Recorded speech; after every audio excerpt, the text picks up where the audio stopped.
నల్గొండ జిల్లా వలిగొండ మండల కేంద్రంలోని రైస్ మిల్లుల్ని ఆకస్మికంగా తనిఖీ చేశారు భువనగిరి ఎమ్మెల్యే కుంభం అనిల్ కుమార్ రెడ్డి. రైస్ మిల్లర్లు రైతుల్ని ఇబ్బందులు పెట్టొద్దని ఎమ్మెల్యే హెచ్చరించారు. ఏ రోజుకు ఆ రోజే లారీల దిగుమతి చేయాలని మిల్లర్లని ఆదేశించారు. గత 4 పంటలతో మిల్లర్లు లాభాలు పొందారని, ఇప్పుడు రైతుల్ని ఇబ్బంది పెడితే చూస్తూ ఊరుకోమని వార్నింగ్ ఇచ్చారు. గత 2 పంటల సీఎంఆర్ రైస్ ని కేంద్ర ప్రభుత్వం కొనుగోలు చేయకపోవడంతోనే కొంత ఇబ్బంది తలెత్తుతుందని చెప్పారు ఆయన.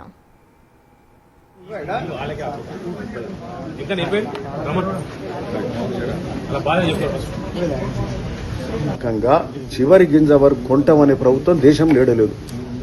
అత్యధిక ఒడ్లు వండేది తెలంగాణ. అయినా కూడా ప్రతి గింజ పోయిన కార్యక్రమం మనం చేస్తున్నాం. 4 పంటలు బాగా జరిగినాయి. ఈసారి 5వ పంట సరే కొంత ఇబ్బంది ఉంది. కొద్దిగా తాలు వచ్చిందనో, లేకపోతే కేంద్రం గత 2 పంటలు కొనలేకనో వాళ్ళు ఎఫ్సీఐకి బియ్యం మిల్లర్కు ఆర్డర్ ఇస్తే ఎఫ్సీఐకి బియ్యం పెడతారు. వాళ్ళు ఆ ఆర్డర్ ఇస్తలేరు. 2 పంటల ఓట్లు అట్లే ఉన్నాయి. స్టాక్ అట్లనే ఉంది.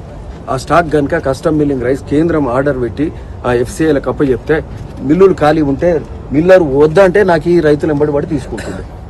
ఇది ఎవరిది తప్పిదనం? కేంద్రం తప్పిదనం ఇది. మరి మనం ఏం చేస్తాం? ఇంకో పక్క ఏదో దోమకాటు వచ్చిందని గట్టితాలని ఇట్లాంటి చిన్న చిన్న కారణాలు, వేరే కారణాలు కూడా ఉన్నాయి. సో ఇట్లాంటి కారణాల వల్ల గత 4 పంటలు మేము సరిగ్గా చేయలే. దేశంలో ఉండడా ప్రతి గింజ ఆఖరి గింజ వరకు ఇంత పంట దేశంలో ఏడబడుతుంది. ఓన్లీ తెలంగాణ హైయెస్ట్ ఈల్డ్ మనది, హైయెస్ట్ ప్రొడక్షన్. దీన్ని మనం ఈ స్థాయిలో కొంటున్నాం అంటే అప్రిషియేట్ చేయాల్సిందే. ఈసారి ఇబ్బంది ఏంటంటే కస్టమ్ సీఎంఆర్ రైస్ కేంద్రం తీసుకోలేదు. దాని మీద ముఖ్యమంత్రి గారు దృష్టి పెట్టారు. ఉత్తమ్ కుమార్ రెడ్డి గారు సివిల్ సప్లై మినిస్టర్ గారు దృష్టి పెట్టారు. తక్షణమే ఈ గోడౌన్స్ కూడా, ఈ మిల్లులు కూడా ఖాళీ కావాలి. ఖాళీ అయితే వాళ్ళే డిమాండ్లో రైతుల దగ్గరికి వెళ్ళి ఉంటారు. సో అట్లాంటి పరిస్థితి రావాలి.